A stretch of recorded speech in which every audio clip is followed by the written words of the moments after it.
Okay, well, here we are in our seed production area on our farm.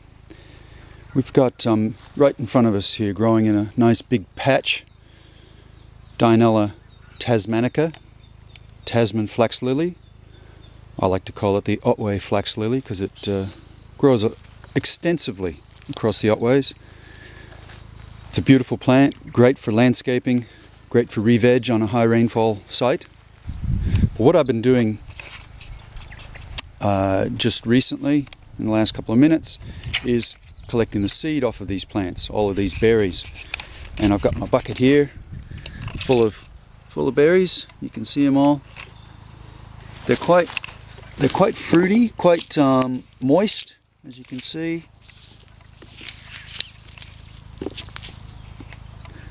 They don't taste like much though, unfortunately. Not like some of the fruit that grows in the Otways. Now, these Dianellas they'll send out suckers or rhizomes.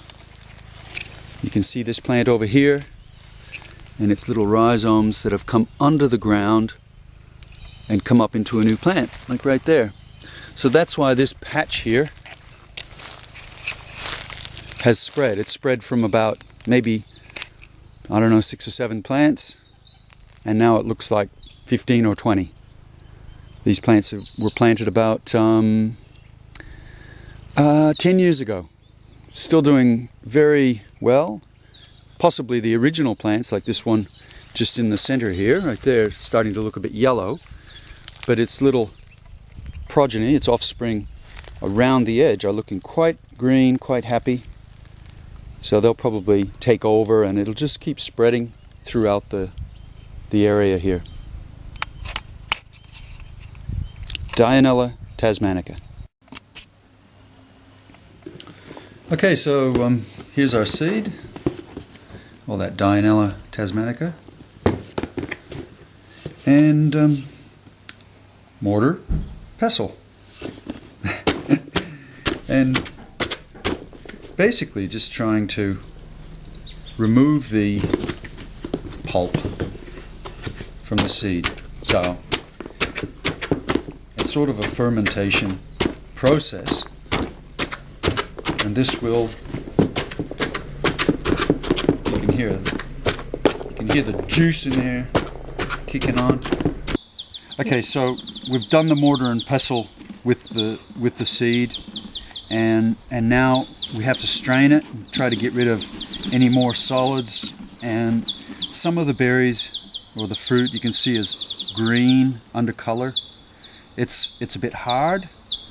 The purple ones are usually quite soft and they just fall apart. But the basic gist of it is to try to sieve it down until you get rid of all the gunk. So it's a bit of a process because the pulp doesn't just go right through the sieve, but it takes a while. Okay, we got the bigger sieve now. So all I really have to do is start squashing it through, like so, and that will get the seeds through.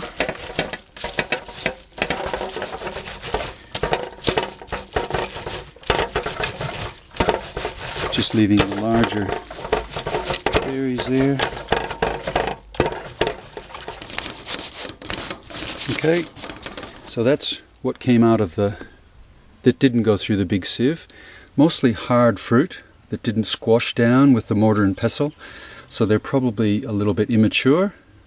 So the seed's probably immature, so why not just leave it out of the mix? And this is what's left over. You can see all the black seeds. That's the mature seed. I've dried this out for a couple of days now, and you can see you can even hear it. It's fairly dry and loose. But in the bits of dead, browned up old fruit, there's still seeds. Now I'll go a little bit closer there. You can see the shiny seed in there. And so what I'm going to do now to get the rest of the seed out of the bits of fruit is basically I'm just going to continue with the sieving on the hard surface here.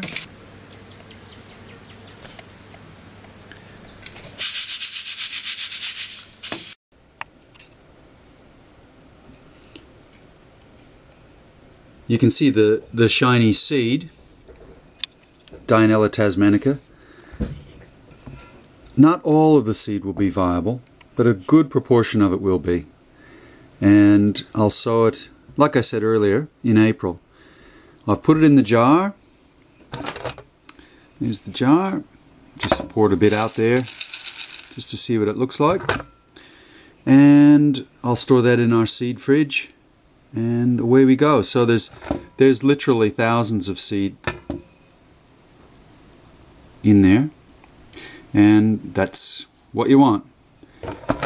By storing it in the fridge at 4 degrees Celsius means also that the